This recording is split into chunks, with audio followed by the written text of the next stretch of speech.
Bismillahirrahmanirrahim. I welcome you to the course of Digital Image Processing, and today is our 16th lecture. So we will continue the same topic, which is image enhancement, and we will see some more details in it.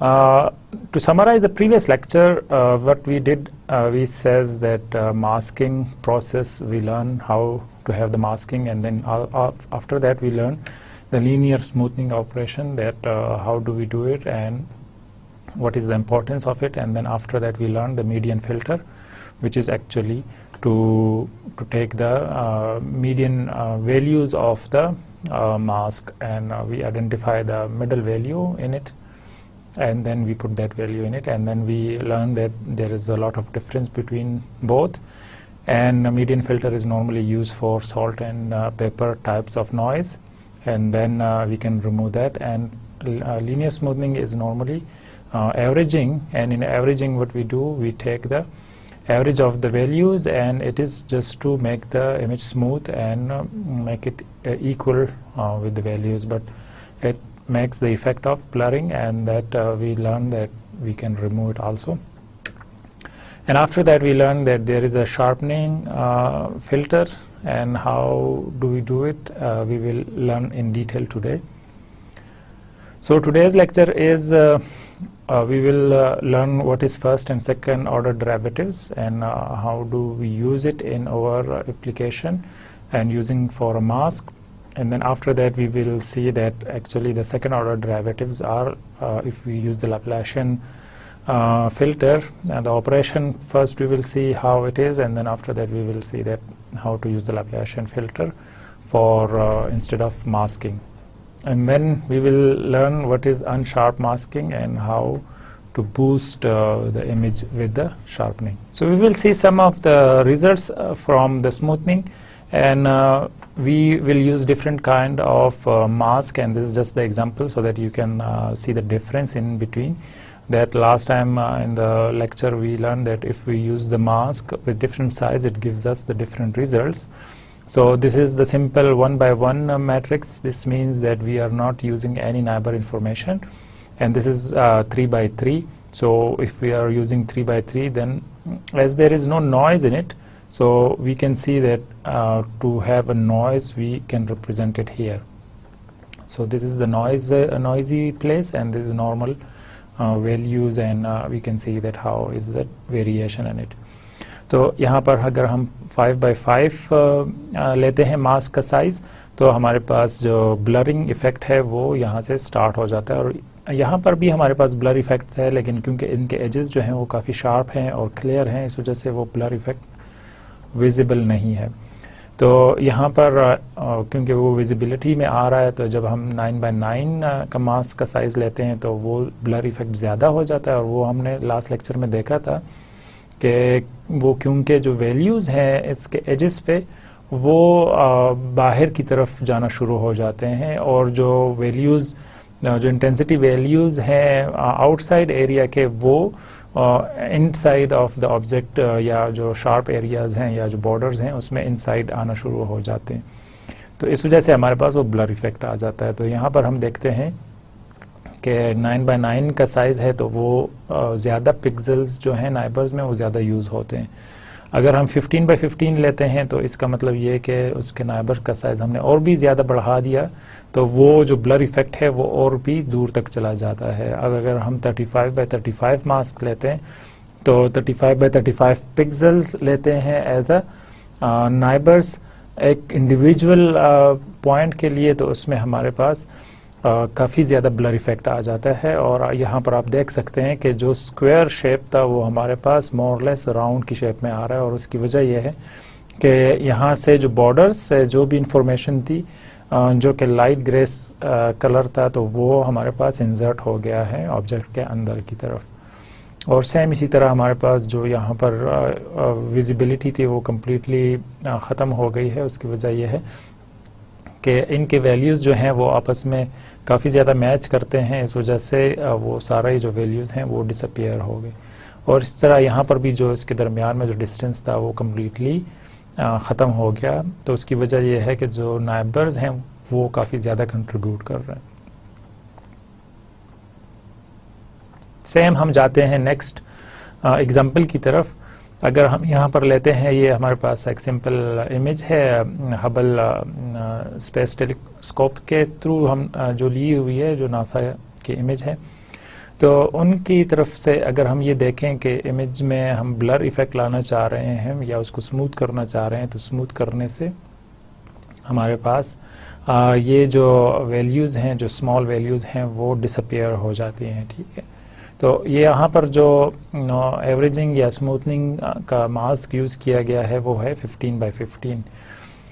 लेकिन अगर हम thresh holding के through करते हैं, इसका मतलब ये कि हम 1/1 ले रहे हैं, हम कोई नाइबर्स की इंफॉर्मेशन नहीं ले रहे हैं, तो उस सिचुएशन में हमारे पास सिंपली वो वैल्यूज़ जो एक थ्रेशोल्ड वैल्यू से क्रॉस करती है तो हम उसको 1 से रिप्रेजेंट कर रहे हैं, और जब वो उससे लो होगी तो हम उसको 0 से रिप्रेजेंट करते हैं। तो सिंपल हम 1 और 0 में इमेज को रिप्रेजेंट कर रहे हैं। तो इससे अगर आप देखें तो यहाँ पर कुछ ऑब्जेक्ट्स जो हैं वो ज़्यादा ब्राइट हो गए हैं। उसकी वजह यह है कि जो हमने थ्रेशोल्ड वैल्यू रखी थी ग्रे स्केल के लिए, तो ग्रे स्केल की वैल्यू अगर इंक्रीज़ कर रही है एक सर्टन लेवल से, तो हम उसको वाइट कर रहे हैं, एग्जैक्टली वाइट कर रहे हैं। हालांकि यहाँ पर ये वैल्यूज़ ग्रे हैं अगर हम देखें तो, या सेम इस तरह इसके एजेस भी जो हैं वो ग्रे लेवल में आ रहे हैं, लेकिन जब हम इसको क्योंकि थ्रेशोल्ड से कर रहे हैं तो थ्रेशोल्ड से उसकी वैल्यू कम्प्लीटली वाइट हो गई है। तो ये हमारे पास चंद एक रिजल्ट्स थे। तो आज हम देखते हैं कि आज का जो टॉपिक है हमारा वो डिपेंड करता है शार्पनेस के ऊपर। तो शार्पनेस हम कैसे लाते हैं, एक और एग्जांपल है यहाँ पर हमारे पास। वो एग्जांपल ये है कि अगर हम साल्ट एंड पेपर नॉइज़ है हमारे पास और हम उसको रिमूव करना चाहते हैं, नॉर्मली हम मास्किंग जो यूज़ करते हैं वो मीडियन फ़िल्टर है। तो मीडियन फ़िल्टर की सिचुएशन में आप देख सकते हैं कि ये अगर हमारे पास ओरिजिनल इमेज है, x-ray image of a circuit board corporated by salt and pepper noise, and ये जो है noise reduction with 3/3 averaging mask. तो यहाँ पर हम कंपैरिजन करते हैं 3/3 एवरेजिंग के साथ, और जब हम यहाँ पर लेते हैं मीडियन फ़िल्टर तो इसके और इसके दरमियान काफ़ी ज़्यादा डिफरेंस है, क्योंकि हमने ये लास्ट टाइम भी देखा था कि एवरेजिंग में जो वैल्यूज़ हैं वो बाहर की वैल्यूज़ जो हैं वो काफ़ी ज़्यादा कंट्रीब्यूट करती हैं किसी ऑब्जेक्ट के साथ, और उससे ये होता है कि वो ब्लर इफ़ेक्ट आ जाता है। लेकिन जब हम एवरेज लेते हैं तो जब हम मीडियन फ़िल्टर लेते हैं तो हम क्रिस्प डिसीजंस ले रहे होते हैं, क्योंकि ये नॉन लीनियर है। तो इस सिचुएशन में हमारे पास रिजल्ट जो हैं वो बहुत क्लियरली नज़र आ रहे होते हैं, और वो जो नॉइज़ है वो रिमूव हो जाता है। तो हम बात करते हैं शार्पनेस से रिलेटेड के शार्पनेस क्या है। लास्ट टाइम हमने थोड़ा सा इंट्रोडक्शन देखा था, आज हम उसको डिटेल से देखेंगे। The term sharpening is refer to the technique suited for enhancing the intensity transactions। तो हम करते क्या है इसमें कि हम ऐसे टेक्निक्स यूज़ करते हैं कि जो इंटेंसिटीज़ हैं किसी इमेज के अंदर, उसकी जो ट्रांजैक्शंस हैं उनको हम इन्हांस कर लेते हैं। मतलब ये हुआ कि यहाँ पर हम देखते हैं कि ये जो इंटेंसिटीज़ हैं यहाँ से वो शिफ्ट हो रहा है, शिफ्ट की जो चेंजेस आ रही हैं, तो इन चेंजेस की वजह से जहाँ पर चेंजेस आ रही हैं तो इन एरियाज़ को हम ज़्यादा हाईलाइट कर देते हैं, इसकी इंटेंसिटी को ज़्यादा बढ़ा देते हैं। तो उसका फ़ायदा ये होगा कि ये जो एजेस हैं ये हमारे पास क्लियरली विजिबल होंगी। In images the borders between objects are perceived because of the intensity changes। तो हमने ये बात की कि हम जब बॉर्डर्स को आइडेंटिफाई करना चाहते हैं तो वो किस तरह होते हैं, जो इंटेंसिटी में जो चेंज आ रही है, इस चेंज की वजह से हम क्या कर सकते हैं कि हम उसको आइडेंटिफाई कर सकते हैं कि ये हमारे पास बॉर्डर है। More crisp the intensity transaction more sharp the image. अगर हम उन जो हमारे पास जो ये बॉर्डर्स हैं अगर इसको हम क्रिस्प्स कर लें, मतलब ये कि हम उसको और भी स्ट्रॉन्ग कर लें, उसको हार्ड कर लें। हार्ड का मतलब ये कि उसकी इंटेंसिटी वैल्यूज़ को अगर हम बढ़ा दें तो वो जो इमेज है वो हमारे पास शार्प हो जाएगा, वो हमारे पास क्लियरली विजिबल हो जाएगा।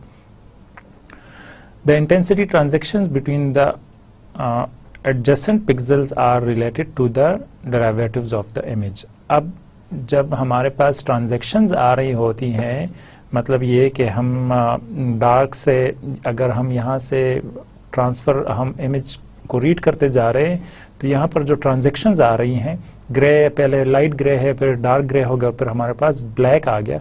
सेम इस ट्रांजेक्शन्स को अगर हम देखते हैं तो ये नॉर्मली नाइबर्स के डेरिवेटिव्स होते हैं, तो उन डेरिवेटिव्स को हम यूज़ करेंगे फिर आगे। Hints operators possibly expressed as linear filters able to compute the derivatives or digital image are very interesting। अब हम करते क्या हैं कि जो नाइबर्स हैं उनको उनके डेरिवेटिव्स लेते हैं और उनको यूज़ करते हुए हम इन स्पेसिफिक ट्रांजैक्शंस को इंक्रीज़ कर सकते हैं। हम एक स्पेसिफिक वैल्यू को उसको इन्हांस कर सकते हैं। जब हमें ये पता चल जाएगा कि ये हमारे पास बॉर्डर है, यहाँ से हम चेंज की तरफ जा रहे हैं, तो उस पॉइंट के ऊपर हम फोकस करके उसको इन्हांस कर लेते हैं। So this means by averaging over an image then the image becomes blur और details in the image are removed. Now this averaging operation is equivalent to integration operation. जब हम नॉर्मली ब्लर कर रहे होते हैं या एवरेजिंग ले रहे हैं तो उस वक्त हम इंटीग्रेशन ऑपरेशन परफॉर्म कर रहे होते हैं। तो इसका मतलब ये हुआ कि अगर हम इसके अपोजिट की तरफ जाते हैं जो कि डेरिवेटिव्स हैं, तो उस सिचुएशन में हमारे पास जो इमेज है वो ज़्यादा शार्प हो जाएगा। So we need derivatives operations. तो अब यहाँ से हमें पता चला कि डेरिवेटिव्स जो हैं वो हमारे लिए कितना इम्पोर्टेंट है इमेज को शार्प करने के लिए। अब हमारे पास दो किस्म के डेरिवेटिव्स हो सकते हैं, first order derivatives and second order derivatives. तो फर्स्ट ऑर्डर डेरिवेटिव्स क्या है?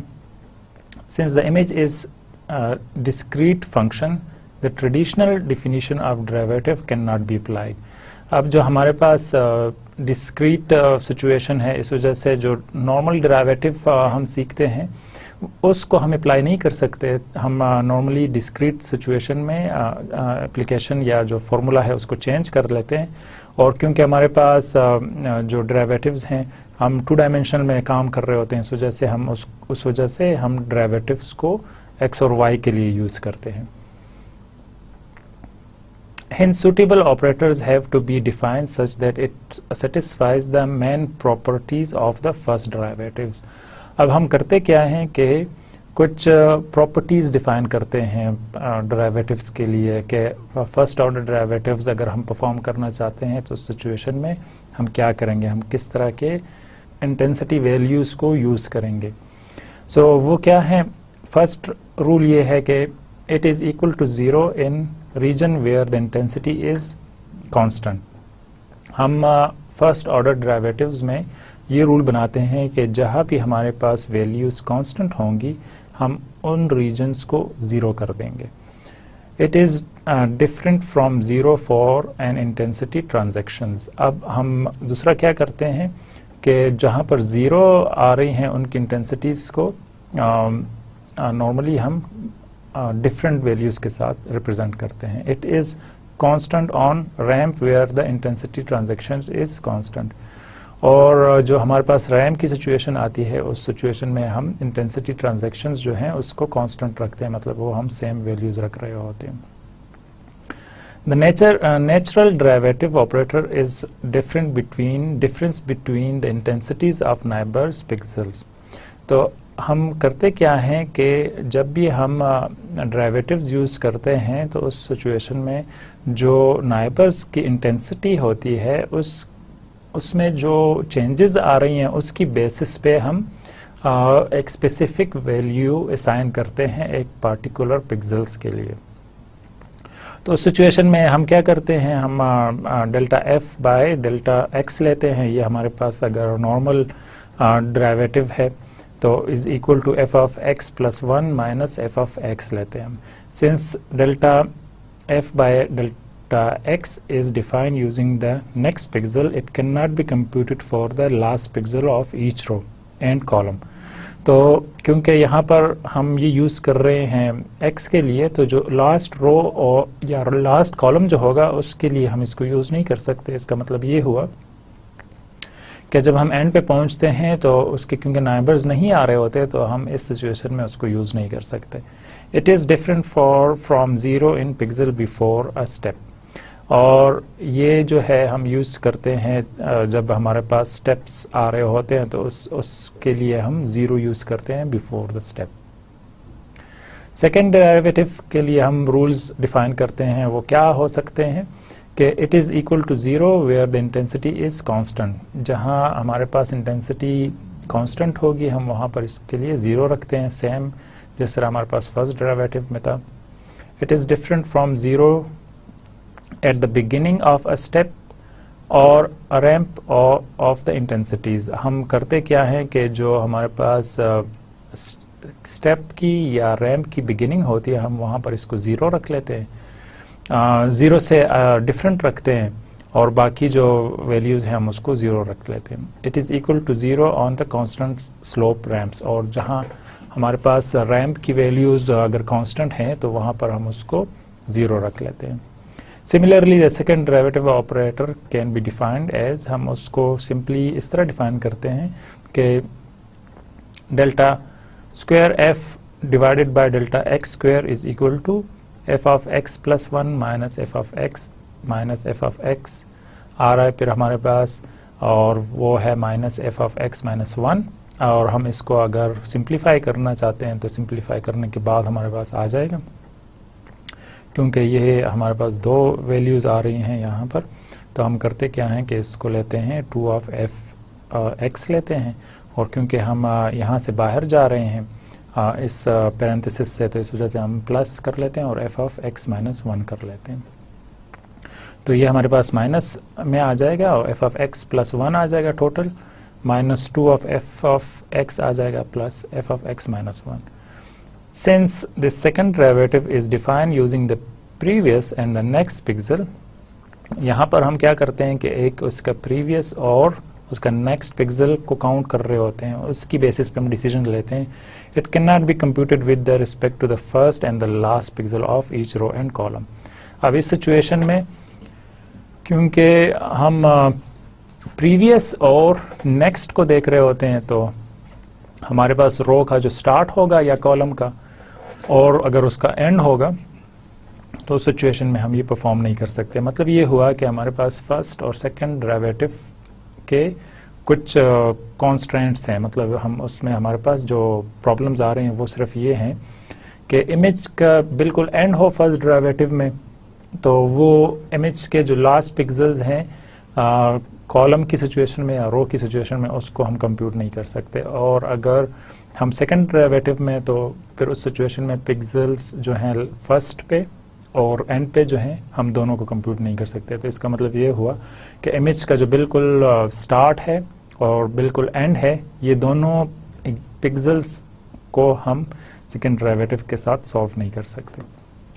It is different from zero in the pixel that proceeds and in that one that the follows a steps। अब हम steps के लिए यूज़ करते हैं कि वो ज़ीरो से डिफरेंट होते हैं, मतलब कोई और वैल्यू हम रखते हैं उस पिक्सल्स के लिए जो कि स्टार्ट पर हों और एंड पर हों। अब हम इसके लिए एक एग्जांपल देखते हैं, और एग्जांपल हमारे पास ये है कि ये हमारे पास एक इमेज है जिसको हम यूटिलाइज करते हैं, और इस इमेज में हम देखते हैं कि हमारे पास शेड्स आ रही हैं डिफरेंट, यहाँ से ग्रे स्केल में है, फिर हमारे पास डार्क इमेज आ रही है, फिर हमारे पास एक लाइन है जो इसको इमेज को क्रॉस कर रहा है, उसके बाद डार्क एजेस हैं हमारे पास, और उसके बाद हमारे पास सिंपल ग्रे स्केल आ रहा है। अब अगर हम इसको वन डायमेंशनल में कन्वर्ट करना चाहते हैं, तो वन डायमेंशनल एरे अगर हम इसका ले रहे हैं तो वो सिंपली हमारे पास, अगर हम यहाँ से स्टार्ट करते हैं कि ये यहाँ से हम 1 बाय 1 पिक्सल ले रहे हैं और उसको हम ड्रॉ करते जा रहे हैं, तो क्या होगा हमारे पास, ठीक है। अब यहाँ पर आप देख सकते हैं कि यहाँ हमारे पास एक डॉट आ रहा है। अगर इसको मैं रिमूव कर दूँ तो आप देखेंगे कि ये जो डॉट है ये हमने बाय पर्पस डाला हुआ है यहाँ पर, ठीक है। अब इस डॉट को हम रिप्रेजेंट करते हैं, तो जब हम यहाँ से स्टार्ट करते हैं और इसका वन डायमेंशनल सिग्नल जनरेट करते हैं तो उसकी शेप कुछ इस तरह आ रही है। तो ये हमारे पास उसका शेप आ गया एग्जैक्टली इस लोकेशन के ऊपर। तो हमारे पास कुछ वैल्यूज़ हैं ग्रे लेवल में और वो डार्क की तरफ जा रहे हैं, तो यहाँ से हम देखते हैं कि वो डार्क की तरफ जा रहे हैं। और जब, क्योंकि ये हमारे पास, जब आपको पता है कि हम इस साइड पे जाते हैं तो ये हमारे पास 1 को रिप्रेजेंट करेगा, मतलब ये कि ये वाइट को रिप्रेजेंट कर रहा होगा, और जब हम इस सिचुएशन में होते हैं तो ये हमारे पास डार्क या ब्लैक 0 होगा, ठीक है। तो यहाँ पर हमारे पास 0 होंगे और यहाँ पर 1 हम रिप्रेजेंट करते हैं। अब जब हम इसको ड्रॉ करते हैं तो क्योंकि हम वाइट से जा रहे हैं, यहाँ पर हमारे पास वाइट कलर है, और सेम हम आगे चलते जाते हैं तो हम देखते हैं कि ये डार्क की तरफ जा रहा है। तो इस वजह से हमारे पास ये जो सिग्नल है ये डार्क की तरफ आ रहा है, क्योंकि हमारे पास यहाँ 0 है। सेम इसी तरह जब हम चलते जाते हैं, क्योंकि यहाँ पर बिल्कुल डार्क एरिया आ रहा है तो हम उसको रिप्रेजेंट करते हैं यहाँ के साथ, ठीक है। और उसके बाद जो डॉट आ रहा है तो वो एक पीक पे जा रहा है, क्योंकि वो डॉट जो है वो वाइट या ग्रे स्केल की तरफ है, तो इस वजह से वो यहाँ पर रिप्रेजेंट हो रहा है। सेम इसी तरह हम वापस आते हैं, क्योंकि उस डॉट के बाद दोबारा डार्क एरिया स्टार्ट हो जाता है, तो डार्क दोबारा 0 है। जब हम इस लाइन पर पहुँचते हैं तो आप देखते हैं कि ये लाइन जो है एक इसके एजेस हैं जो कि लाइट ग्रे से स्टार्ट हो, तो वो क्योंकि लाइट ग्रे से स्टार्ट हो रहे हैं तो इस वजह से ये एक हमारे पास एक किस्म की ट्रांजैक्शन आ रही है, और वो एक जब इसके मिड पे, लाइन के मिड पे हम पहुंचते हैं तो वो एग्जैक्टली वो ग्रे लेवल रिप्रेजेंट कर रहा है, और उसके बाद वो दोबारा डार्क की तरफ स्टार्ट हो जाता है। और जब डार्क की तरफ आते हैं तो हम जब इस एरिया को रिप्रेजेंट करना चाह रहे हैं तो ये हमारे पास ये वाला एरिया होगा, ठीक है। तो अब इसके बाद हम क्या करते हैं कि हम दोबारा जब इस पॉइंट पर पहुंचते हैं तो एक स्लाइट सी उसमें शिफ्ट आ रही है, और वो शिफ्ट के बाद हम एग्जैक्टली हमारे पास सारा का सारा जो है यहाँ पर ग्रे लेवल रिप्रेजेंट हो रहा है, तो हम इस ग्रे लेवल को यहाँ से रिप्रेजेंट करते हैं, ठीक है। तो ये सिंपली जो हमारे पास ये इमेज है, इसको अगर हम simple 1 dimensional horizontal grey level profile के साथ देखना चाहते हैं तो इसकी रिप्रेजेंटेशन ये आ जाएगी। अब अगर इसको हम ज़्यादा डिटेल से देखना चाहें तो इसको हम देखते हैं कि ये हमारे पास ग्रे लेवल प्रोफाइल है, ग्रे लेवल के वैल्यूज़ आ रही है इंटेंसिटी, और 0 क्योंकि ब्लैक है तो इस वजह से हम करते क्या हैं कि जब हम यहाँ से स्टार्ट करते हैं तो पिक्सल बाय पिक्सल अगर हम लेना चाह रहे हैं वैल्यूज़, हम सैम्पलिंग के वैल्यूज़ लेना चाह रहे हैं तो वो 5 और 5 हो गए। उसके बाद हम देखते हैं, इसको हम नाम जब देते हैं तो इसको हम रैंप कहते हैं, क्योंकि ये टिल्टेड है तो रैंप की तरह है, इस वजह से रैंप है। तो ये सारे वैल्यूज़ जो हैं, क्योंकि यहाँ से हम आगे जाते हैं तो ये स्लो चेंज आ रही है इसके अंदर, और डार्क की तरफ स्लोली जा रहा है, तो वो स्लोली यहाँ पर आ गया। अब इसके बाद जब हम इस एग्जैक्टली इस पॉइंट के ऊपर पहुँचते हैं तो इस पॉइंट को, क्योंकि हमने कहा कि ये बहुत इंक्रीज़ है, डायरेक्ट चेंज है, तो इस वजह से हम उसको आइसोलेटेड पॉइंट के साथ रिप्रेजेंट कर रहे हैं। तो ये हमारे पास वो वाला पॉइंट हो गया जो कि एग्जैक्टली यहाँ पर है, ठीक है। सेम अब इसके बाद जब हम दोबारा जाते हैं, ब्लैक आ जाता है, तो इस वजह से वो ब्लैक फ्लैट एरिया जो है वो यहाँ पर रिप्रेजेंट हो रहा है, और जब हम लाइन तक पहुँचते हैं तो वो लाइन की वैल्यू हमारे पास कुछ इस तरह आ रही है, तो वो हमारे पास थिन लाइन रिप्रेजेंट हो रहा है। और उसके बाद दोबारा ब्लैक है तो उस ब्लैक वैल्यूज़ को हम दोबारा 0 से रिप्रेजेंट कर रहे हैं।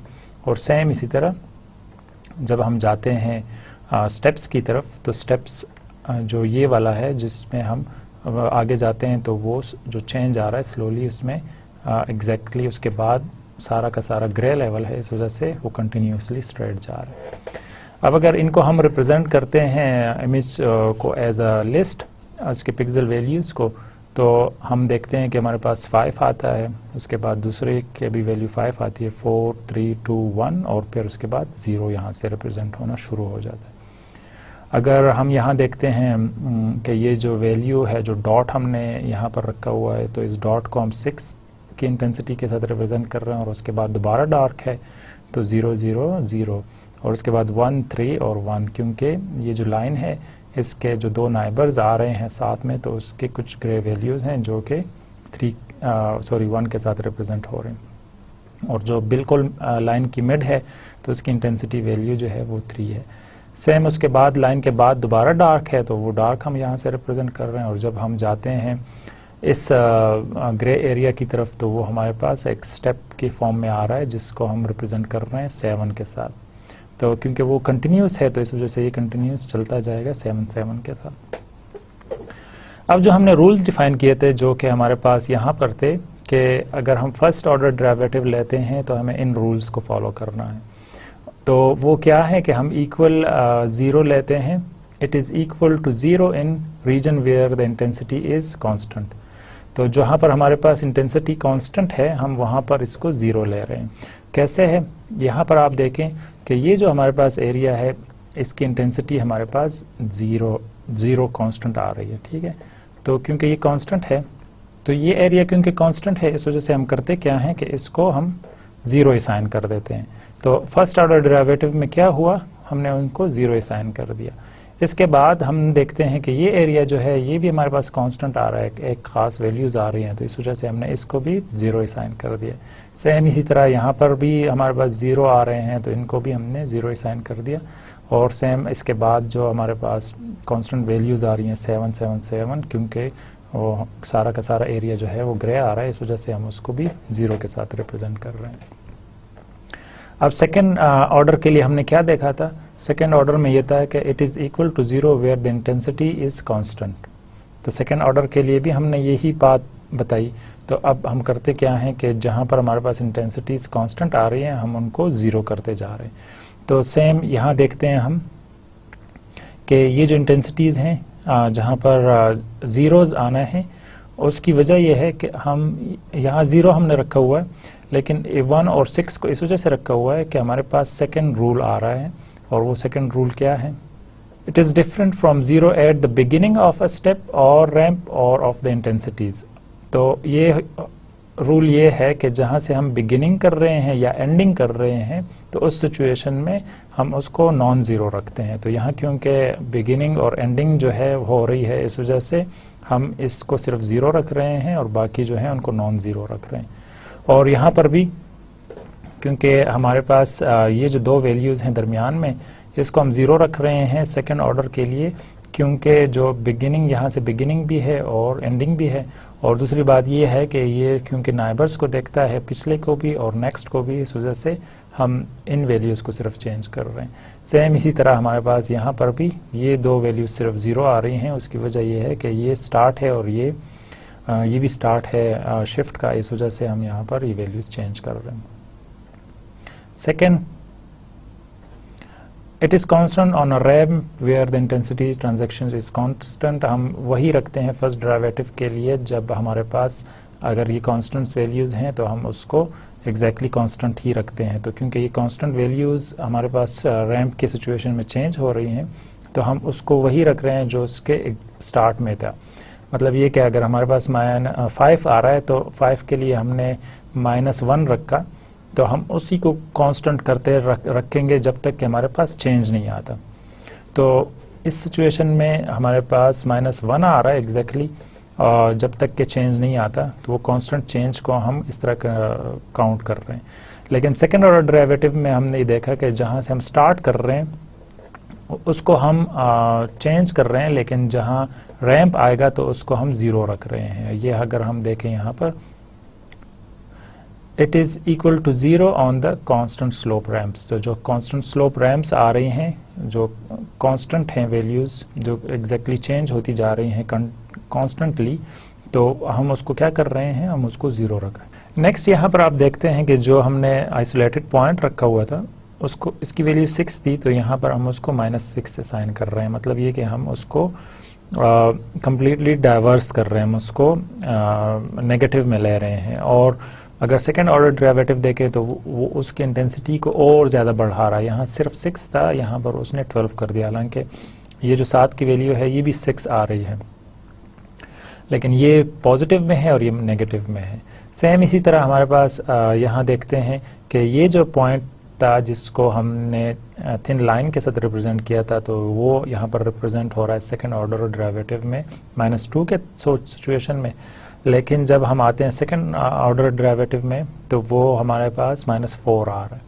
मतलब ये कि उसको बहुत ज़्यादा इंटेंस कर दिया है, उसकी वैल्यू को बहुत ज़्यादा बढ़ा दिया इन अ सेंस है कि हम अगर उसको नेगेटिव में ले आते हैं तो आगे हम रिजल्ट्स देखते हैं, उसमें आप देखते हैं कि इन वैल्यूज़ को जब हम माइनस में लेकर जाते हैं तो इसका क्या मतलब है, हमारे पास कम्प्लीटली रिवर्स आ जाती है इमेज की। तो यहाँ जो डिफरेंस आ रहा है वो ये है कि 7 तो यहाँ पर आ रहा है, इसको हम 7 ही ले रहे हैं, लेकिन इसके बाद हम जो वैल्यूज़ ले रहे हैं उसको -7 ले रहे हैं। उसकी वजह ये है कि हम बाद में और उससे पहले और बाद वाले नाइबर्स को चेक करते जा रहे हैं और उसकी वैल्यूज़ को हम चेंज करते हैं। तो यहाँ पर आप देखें हमने 0 को 7 में कन्वर्ट किया था, यहाँ भी 7 में कन्वर्ट किया, लेकिन इसके बाद हम इसको कम्प्लीटली रिवर्स कर रहे हैं, -7 में लेकर जा रहे हैं। तो हम सिंपली इन वैल्यूज़ को इस तरह लाते हैं कि हम वहाँ रूल्स को देखते जाते हैं और रूल्स के मुताबिक हम इनको कन्वर्ट करते जाते हैं। अब अगर हम इनको ऑब्जर्व करें कि हमारे पास दोनों में क्या डिफरेंस आ रहा है। So the first order derivative produce thicker edges, second order derivative have a strong response to a finer details. यहाँ पर बात हम ये देखते हैं कि जो एजेस हैं फर्स्ट ऑर्डर के सिचुएशन में वो उन एजेस को थिक करता जा रहा है, मतलब ये कि वो उसको सारे के सारे एजेस को वो माइनस की तरफ लेकर जा रहा है। लेकिन जो डॉट के एरियाज हैं उस सेकंड डेरिवेटिव में वो उसको बहुत ज़्यादा स्ट्रॉन्ग लेकर जा रहा है, मतलब यहाँ पर -12 में है, यहाँ पर -4 में है। First order derivative have a strong response to a grey level step, second order derivative produce a double response to a step change. इसका मतलब ये हुआ कि जब हम चेंज आ रहा है हमारे पास स्टेप के सिचुएशन में तो वो उसको स्ट्रॉन्ग रिस्पॉन्स दे रहा है, लेकिन सेकेंड ऑर्डर डेरिवेटिव जो है वो उस रिस्पॉन्स को स्ट्रॉन्ग भी ले रहा है और साथ में वो उसको डिफ्रेंशिएट भी कर रहा है दूसरे कलर्स या दूसरे लेवल्स के साथ। Then both first and second order derivative produce a negative pixel values. अब यहाँ पर आप देखते हैं कि हमारे पास अगर 6 है तो हम -6 में लेकर जा रहे हैं, अगर 0 है तो उसको 6 में लेकर जा रहे हैं, अगर कोई वैल्यूज़ पॉजिटिव हैं तो हम उसको नेगेटिव में लेकर जा रहे हैं। सेम इसी तरह यहाँ भी हम उसको रिवर्स करते जा रहे हैं। तो हमारे पास जो भी वैल्यूज़ आ रही हैं दोनों की सिचुएशन में हम नेगेटिव प्रोड्यूस कर रहे हैं। Shift output image for display, some application use only the absolute values. हम करते क्या हैं कि हम शिफ्ट करते जाते हैं आउटपुट इमेज को और कुछ एप्लीकेशंस में हम एब्सोल्यूट वैल्यूज़ यूज़ करते हैं, मतलब ये हम फिक्स वैल्यूज़ यूज़ करते हैं। Overall second order is better for most of the cases. हम देखते हैं कि जो सेकेंड ऑर्डर डेरिवेटिव है वो मोस्टली बेहतर है। अब सेकेंड ऑर्डर डेरिवेटिव को हम अगर यूज़ करते हैं तो उसके लिए हम लाप्लाशियन ऑपरेशन या ऑपरेटर यूज़ करते हैं। वो कैसे होगा? Usually the sharpening filter make use of the second order operators. हम जब शार्पनिंग यूज़ करते हैं तो उसमें हम सेकेंड ऑर्डर ऑपरेटर्स यूज़ करते हैं। The second order operator is more sensitive to the intensity variation than a first order operators. Beside partial derivatives has to be considered for images. The derivative in the point depends on the direction along which it is computed.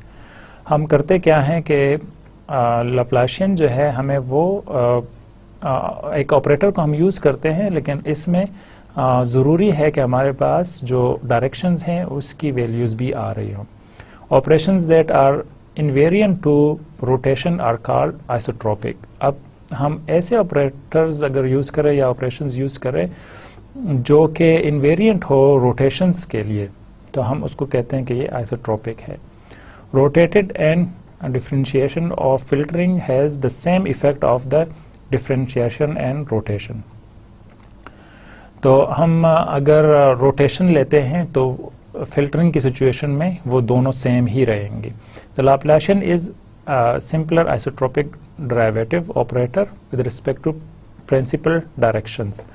तो अब हम करते क्या हैं कि हम Laplacian filter use करते हैं जो कि लाप्लाशियन ऑपरेटर को यूज़ करता है, और उस ऑपरेटर की ख़ास बात ये होनी चाहिए कि उसमें हम डायरेक्शंस का ख्याल रखते हैं कि किस डायरेक्शन में हम जा रहे हैं।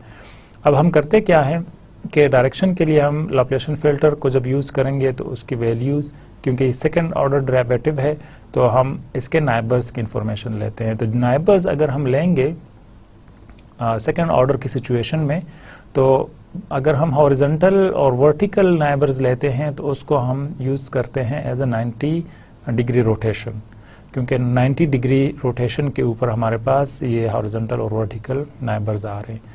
लेकिन अगर हम यूज़ करना चाहते हैं साथ में 45 डिग्री के या जो डायगनल नाइबर्स हैं उनको भी यूज़ करना चाहते हैं, तो उस सिचुएशन में हमारे पास जो रोटेशन की डिग्री आएगी वो 45 डिग्री आएगी। मतलब ये कि हम 45 डिग्री के ऊपर चेंज करते जा रहे हैं। अब हम करते क्या हैं कि जो हमारे पास वैल्यू है, जो मास्क को हम, ये हमारे पास मास्क आ गया, अब ये मास की जो वैल्यूज़ हैं मिड में, हम इसको -4 रख सकते हैं और -8 रख सकते हैं, इसको हम चेंज भी कर सकते हैं। तो -4 और -8 की सिचुएशन में अगर तो हम 90 डिग्री ले रहे हैं और वो माइनस की वैल्यूज़ आ रही हैं, अगर तो हम इसको पॉजिटिव करना चाह रहे हैं तो पॉजिटिव हो जाएंगी, लेकिन जो नाइबर्स हैं उनकी वैल्यूज़ को हम माइनस में रख लेते हैं। तो दोनों सिचुएशन में हमारे पास रिजल्ट्स जो हैं वो डिफरेंट आएंगे और उनको हम डिफरेंट तरीके से यूटिलाइज करेंगे। तो ये माइनस के लिए है और यहाँ पर हमारे पास ये प्लस के लिए है, लेकिन उनके नाइबर्स को हम माइनस में ले रहे हैं। फिर अब लैप्लाशियन को हम कैसे रिप्रेजेंट करते हैं? हमारे पास सिंपल फंक्शन है लैप्लाशियन का, आपने पढ़ा होगा, तो हम उसको यूज़ करते हैं और वो है हमारे पास डेल्टा स्क्वायर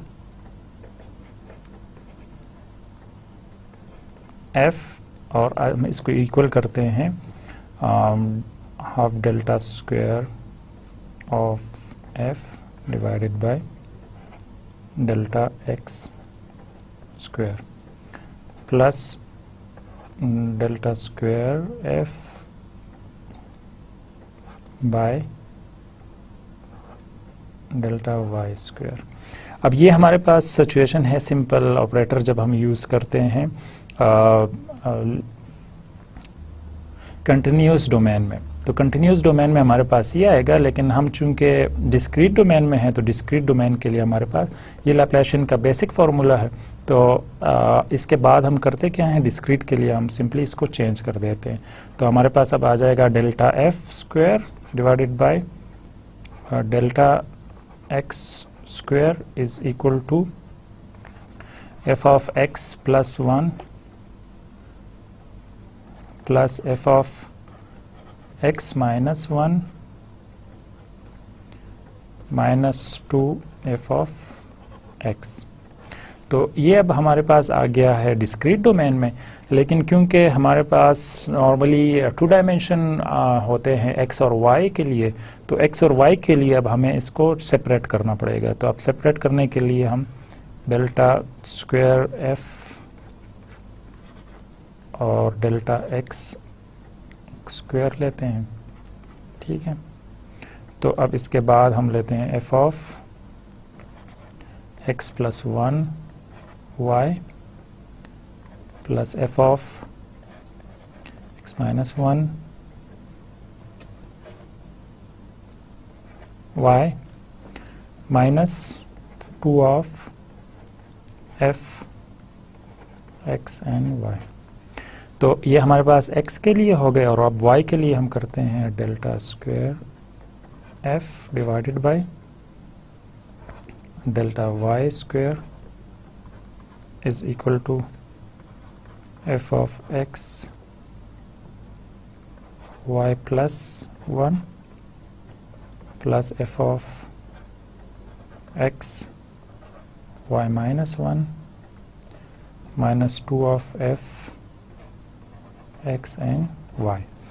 तो ये अब हमारे पास सिंपल इक्वेशन आ गई है जिसको हम यूज़ करते हैं 2 डायमेंशनल के लिए। अब अगर हम इनको कंबाइन करें तो क्या रिजल्ट्स आएंगे हमारे पास? इन दोनों का अगर हम कंबाइन करते हैं तो अब हमारे पास आउटपुट जो है एज अ लैप्लाशियन क्या आएगा, delta square f is equal to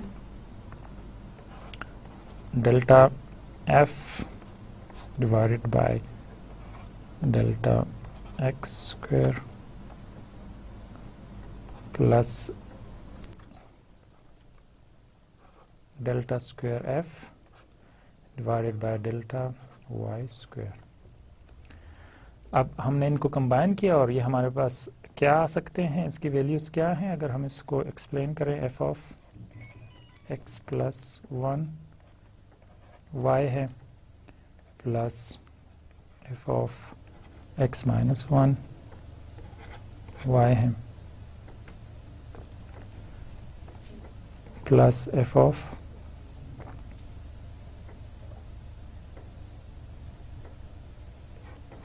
x Y plus 1 हो गया और plus F of X Y minus 1 हो गया और टोटली ये क्या होगा 4 minus 4 F of X Y, ठीक है। तो अब ये हमारे पास बेसिक इक्वेशन आ गई है लैप्लाशियन फिल्टर के लिए। अब क्योंकि हमने इससे पहले देखा कि अब अगर हम उसको मास की सिचुएशन में देखते हैं तो हमारे पास मास की सिचुएशन में ये वैल्यूज़ आ जाती है -4, और अगर हम यूज़ करते हैं -8 की वैल्यू, वो उस सिचुएशन में होगा अगर हम 45 डिग्री में जाते हैं। और अगर हम बजाय इसके कि माइनस की वैल्यूज़ यूज़ करें, हम प्लस की यूज़ करें, तो वो प्लस की वैल्यूज़ कुछ इस तरह आएंगी और हमारे पास नाइबर्स की इंफॉर्मेशन माइनस में आ जाएगी। अब हम करते ये हैं कि in order to receive background features while still preserving the sharpening effect, तो उसके लिए हम इसको माइनस करते हैं। लेकिन इससे पहले हम इसके रिजल्ट्स देखते हैं। रिजल्ट्स हमारे पास आते हैं यहाँ से कि अगर ये हम ओरिजिनल इमेज ले रहे हैं जो कि north pole of the moon है, और ये जो नासा का इमेज है, तो इस सिचुएशन में हम एजेस को शार्प करना चाहते हैं। जब हम इसको शार्प करेंगे और हम इसके ऊपर लैप्लाशियन अप्लाई करते हैं तो हमारे पास सिंपली ये वैल्यूज़ आ जाते हैं। और आपने देखा कि जब हम यूज़ करते हैं फिल्टर तो वो उसको नेगेटिव में ले जाता है, तो जो भी वैल्यूज़ होती हैं वो उनको नेगेटिव में ले गया, और जो एज है वो हमारे पास बहुत क्लियरली नज़र आ रहा है अब। लेकिन क्योंकि हम डिटेल देखना चाहते हैं और वो डिटेल हमें मिल नहीं रही यहाँ से, तो हम करते क्या हैं कि हम इसको सिंपली स्केल करते हैं, और उन स्केल के लिए हम सिंपली इस वैल्यूज़ यूज़ करते हैं। अब वो कैसे हम कर रहे हैं? The Laplacian has often negative values, in order to visualise it must be properly scale to representation interval. अब हम इनको सिंपली 0 से l-1 के इंटरवल में रिप्रेजेंट करते हैं विजुअलाइजेशन के लिए। तो ये हमारे पास ओरिजिनल इमेज है, ये लैप्लाशियन जब अप्लाई करते हैं तो तब आ जाएगा it is Laplacian scale such that the 0 is displace as the intermediate grey level.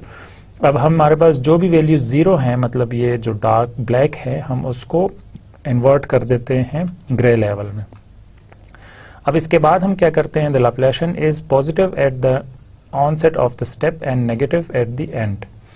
अब हम सिंपली जब यूज़ कर रहे होते हैं लैप्लाशियन के पॉजिटिव, तो हमने ये देखा था कि स्टेप में वो हमारे पास हमेशा ऑनसेट के स्टेप में हमारे पास पॉजिटिव आ रहे होते हैं, और जब हम एंडिंग की तरफ जा रहे होते हैं तो वो नेगेटिव में आ रहे होते हैं। So the original image Laplacian filter and Laplacian with diagonal filters. तो अब हम करते ये हैं कि ये जो इंफॉर्मेशन है हमारे पास, इनको हम कंबाइन कर लेते हैं और इमेज के ऊपर सुपर इम्पोज कर देते हैं। मतलब ये कि हम इन फिल्टर्स को यूज़ करते हुए हम जो ओरिजिनल इमेज है इसको और भी इन्हांस कर लेते हैं। तो अब अगर हम यूज़ करते हैं सिंपल लैप्लाशियन फिल्टर नाइबर्स जो हमारे पास आ रहे हैं 90 डिग्री पे, तो उसके रिजल्ट्स हमारे पास ये आएंगे। और अगर हम साथ में उसके डायगोनल भी यूज़ कर रहे हैं तो हमारे पास उसके रिजल्ट्स यहाँ से ये आएंगे। तो ये बेसिक आइडिया था कि अगर हम सेम इमेज लेते हैं तो हम, क्योंकि जब लैप्लाशियन अप्लाई करते हैं तो वो विजुअलाइज नहीं होता, तो हम उसके नेगेटिव वैल्यूज़ ले लेते हैं। मतलब हम अप्लाई करते हैं उसके इन्वेरिएंट्स को रिप्रेजेंट कर देते हैं। तो यहाँ से हम वो आ जाती है हमारे पास, ग्रे लेवल आ जाते हैं। तो उस ग्रे लेवल को और इस इमेज को हम कंबाइन कर लेते हैं और फिर उनको हम ओरिजिनल इमेज के ऊपर सुपर इम्पोज कर लेते हैं। तो वो हमारे पास उनको और भी इन्हांस कर देता है और जो डिटेल हैं वो और भी बेहतर आ जाती हैं, क्योंकि जो एजेस हैं वो शार्प हो जाती हैं। अब हम जाते हैं इस स्लाइड के ऊपर, तो अभी समझ आएगी आपको कि in order to receive a background features while still receiving the sharpening effect. तो ये हमारे पास लैप्लाशियन है और हम करते क्या है कि हम उसको माइनस करते हैं if the centre coefficient is Laplacian mask is negative. अगर हम जो सेंटर है वो हमारे पास नेगेटिव ले रहे हैं, और ये उस सिचुएशन में होगा जब हम सेंटर जो है उसको पॉजिटिव ले रहे हैं, तो ये हमारे पास ओरिजिनल इमेज आ जाएगा। तो अब हम देखते हैं कि हम अगर इसकी वैल्यूज़ को चेंज करते हैं तो क्या होता है। पहले हमने 4 और 8 लिए थे, अब यहाँ पर हम 5 और 9 लेते हैं, और इनको नॉर्मली हम कहते हैं कंपोजिट लैप्लाशियन मास्क कहते हैं। मतलब ये कि हम इसको वैल्यूज़ को चेंज कर देते हैं और इससे हमारे पास डिफरेंट इफेक्ट्स आते हैं। सो ये हमारे पास एक कंपोजिट लैप्लाशियन मास्क है जो कि जिसका सेंटर जो है वो 5 है पॉजिटिव में, और जो उसके हॉरिजॉन्टल और वर्टिकल नाइबर्स हैं उसको हम -1 रख लेते हैं।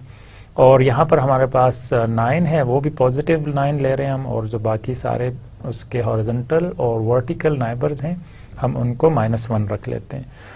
अब इसके बाद हम इमेज लेते हैं, ये हमारे पास एक इमेज है, माइक्रोस्कोपिक इमेज है। जब हम इसको लेते हैं और ये थोड़ा सा डार्क इमेज है, तो इसके ऊपर जब हम अप्लाई करते हैं कंपोजिट लैप्लाशियन मास्क अप्लाई करते हैं सिंपल 5 मिड वैल्यू के साथ, तो हमारे पास ये रिजल्ट्स आते हैं। और जब हम यहाँ देखते हैं 9 के साथ और साथ में डायगोनल वैल्यूज़ भी ले रहे हैं और हॉरिजॉन्टल भी ले रहे हैं मास्क की वैल्यूज़ को, तो उस सिचुएशन में हमारे पास जो रिज़ल्ट हैं वो काफ़ी ज़्यादा बेहतर आ रहे हैं और जो डिटेल हैं वो ज़्यादा विजिबल हैं। तो इसको हम कंपोजिट लैप्लाशियन मास्क कहते हैं। और यहाँ जो हम यूज़ कर रहे थे जिसमें हमारे पास -8 और -4 आ रहे हैं या +4 और +8 आ रहे हैं, तो हम इसको सिंपल लैप्लाशियन फ़िल्टर कहते हैं।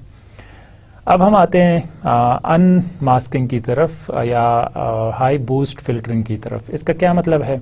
The technique known as unsharp masking is a method for common use in a graphics for making image sharper.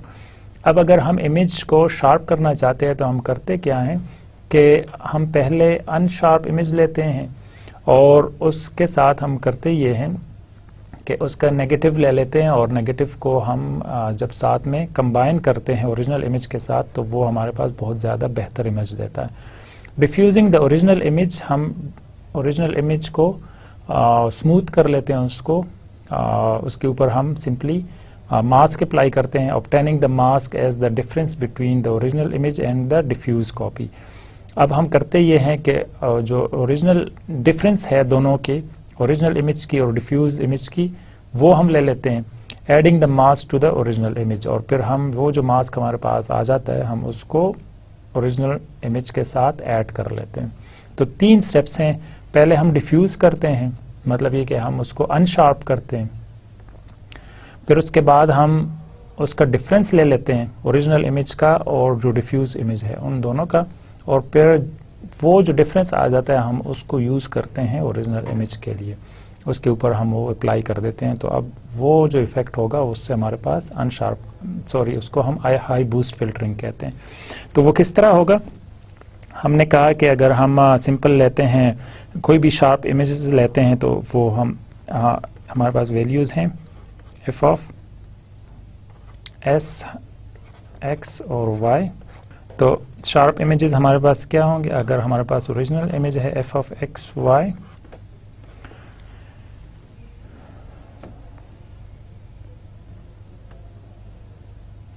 और हम उसको सब्ट्रैक्ट करते हैं f बार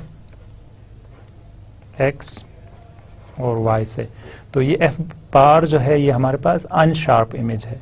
तो जब हम इसको अनशार्प इमेज को ओरिजिनल इमेज से सब्ट्रैक्ट करते हैं तो हमारे पास शार्प इमेज आ जाएगा। अब इसको अगर हम और एलोबरेट करना चाहें तो किस तरह होगा कि हम अब इसको डिफाइन करते हैं कि ये जो हमारे पास f है ये हाई बूस्ट फिल्टर है। तो हाई बूस्ट फिल्टर के लिए हम यूज़ करते हैं x of y is equal to a, हमारे पास एक वेरिएंट है, इसको हम यूटिलाइज करेंगे f of x y minus f bar x and y, और हमारे पास ये जो a है ये ग्रेटर देन और इक्वल टू 1 है। मतलब ये कि अब हम यूज़ कर रहे हैं सिंपल जो अनशार्प इमेज है उसको ले रहे हैं और इमेज ओरिजिनल से हम उससे सब्ट्रैक्ट कर रहे हैं, लेकिन एक वैल्यू जो हम यूज़ कर रहे हैं कोफिशिएंट वैल्यू, इसको यूटिलाइज करेंगे हम एज अ मास्क के जो मिड है वहाँ पर हम इसको यूटिलाइज करेंगे। तो ये अब हम ग्रेटर देन और इक्वल टू 1, मतलब ये कि हम कोई भी इससे बड़ी वैल्यू ले सकते हैं। अब अगर हम इसको और भी एक्सपेंड करना चाहेंगे तो किस तरह होगा? a -1 आ जाएगा, f ऑफ x y आ जाएगा, plus f of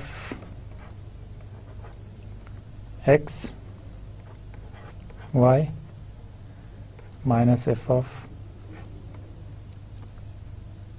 f bar of x and y। अब हमें ये पता है कि ये जो हमारे पास वैल्यूज़ हैं ये दोनों ये एक्चुअली क्या है? शार्प इमेजेस हैं। तो हम इसकी बजाय हम यहाँ पर सिंपल f ऑफ एस ले सकते हैं, ठीक है, एफ ऑफ एस और ऑफ एक्स एंड वाई। तो अब इसका क्या मतलब हुआ कि हम इसको आगे कैसे लेकर जा सकते हैं। अब हमारे पास आएंगी F of high boost filter क्या होगा, X of Y is equal to A minus 1 और F of X and Y आ जाएगा, प्लस हमने ये कहा था कि यहाँ पर बजाय इसके कि हम इन वैल्यूज़ को यूज़ करें, हम करते क्या हैं कि हम यहाँ पर सिंपल शार्प इमेजेस ले लेते हैं। तो शार्प एफ ऑफ एस आ जाएगा एक्स एंड वाई। अब ये हमें पता है कि ये जो वैल्यूज़ हैं शार्प इमेजेस, इसकी कोई डायरेक्शंस होनी चाहिए, ठीक है। हमने ये कहा था कि जब भी हम इस शार्प इमेजेस को यूज़ करते हैं, सेकंड ऑर्डर डेरिवेटिव को यूज़ करते हैं, तो ये नॉर्मली डायरेक्शंस के साथ होनी चाहिए, लाप्लाशियन जो हैं वो किसी डायरेक्शंस के साथ होनी चाहिए। तो उसके लिए हम क्या करेंगे, हम सिंपली इसमें वो डायरेक्शन डालने के लिए हम इसमें डायरेक्टली लाप्लाशियन डाल लेंगे, एच और हाई बूस्ट आ जाएगा एक्स और Y, A of F X and Y minus delta square F X and Y. तो ये हमारे पास एक सिचुएशन हो गई और हमारे पास दूसरी सिचुएशन हो सकती है F of X and Y plus delta square F of X and Y. ये हमारे पास सेकंड सिचुएशन हो सकती है। तो ये जो दो हैं ये हमें सिंपली हाई बूस्ट के लिए हम यूज़ करेंगे, तो एक माइनस में होगा और एक प्लस के लिए यूज़ होगा, क्योंकि हमने कहा था कि ये दोनों डायरेक्शंस के लिए हम यूज़ करते हैं, लाप्लाशियन का डायरेक्शन होना ज़रूरी है। तो ये अगर सेंटर जो है उसका माइनस हो और एक प्लस हो, लाप्लाशियन विद द डायरेक्शन, और सेंटर जो है उसका माइनस और प्लस सिचुएशन में हो। अब यहाँ पर हम देखते हैं कि ये सिंपल अगर डिस्क्रिप्शंस के साथ हम देखें तो ये हमारे पास एफ ऑफ एक्स वाई है और ये प्लस के लिए है, the centre coefficient of the mask is negative and then if the centre coefficient of the Laplacian mask is positive, तो ये उस सिचुएशन में होगा। और अगर हम हाई बूस्ट यूज़ कर रहे हैं तो एच ऑफ बी जो है हाई बूस्ट, उसके लिए हमारे पास ए को इंट्रोड्यूस करते हैं हम, और उसमें सेम हमारे पास लैप्लाशियन जब माइनस हो सेंट्राइड और जब प्लस हो, लेकिन यहाँ पर हम हाई बूस्ट की वैल्यू यूज़ कर रहे हैं जो कि ए से 1 से ग्रेटर होगी या इक्वल भी हो सकती है। अब हम करते ये हैं कि ये जो हमारे पास सिंपल हाई बूस्ट फिल्टर है एग्जैक्टली इसी तरह यूज़ होगा, लेकिन ये जो वैल्यूज़ हैं यहाँ पर एड अप होती जाएंगी। तो ये हम कोई भी वैल्यूज़ यूज़ करते हैं। अब यहाँ पर हमारे पास रिजल्ट्स हैं, सेम ओरिजिनल इमेज है जो कि माइक्रोस्कोपिक इमेज है। अगर हम उसके ऊपर लैप्लाशियन अप्लाई करते हैं तो हमारे पास ये वैल्यूज़ आ जाती हैं लैप्लाशियन की। तो लैप्लाशियन को हम फिर क्या करते हैं कि हम माइनस करते हैं, वो हाई बूस्ट के लिए हमने कहा था कि हम करेंगे क्या कि हम लैप्लाशियन यूज़ करेंगे और उसको सिंपली माइनस करते हैं। अगर माइनस की वैल्यूज़ हैं तो हम ए के साथ उसको ओरिजिनल वैल्यूज़ के साथ उसको कंबाइन कर लेते हैं। तो यहाँ पर अगर हम ए की वैल्यू 0 रखते हैं, मतलब ये कि हम कोई भी उसके ऊपर हाई बूस्ट का ऑपरेशन परफॉर्म नहीं करते, तो वो यहाँ पर आ जाएंगे। ठीक है, अगर हम हाई बूस्ट परफॉर्म करते हैं, जब हम हाई बूस्ट परफॉर्म नहीं करते तो इसका मतलब ये हुआ कि हम कोई भी लैप्लाशियन यूज़ कर रहे हैं सेकंड ऑर्डर के तौर पर। तो लैप्लाशियन की वैल्यूज़ यूज़ कर रहे हैं क्योंकि यहाँ पर 0 है। अब यहाँ पर हम देखते हैं कि 1 यूज़ कर रहे हैं तो हमारे पास ये रिजल्ट्स आ रहे हैं। अगर हम 1.7 यूज़ कर रहे हैं तो हमारे पास ये रिजल्ट्स आ रहे हैं। तो सेम अगर डिपेंड करता है ए की वैल्यू हम क्या रख रहे हैं, तो इसी लिहाज से ये चेंज होते जाएंगे। तो हाई बूस्ट फिल्टर जो हैं वो हमारे पास मल्टीपल हो सकते हैं। हम 9a-1 रखते हैं या a+8 रखते हैं। अगर हम माइनस के सिचुएशन में कोई भी वैल्यूज़ हम यहाँ पर यूटिलाइज़ कर सकते हैं।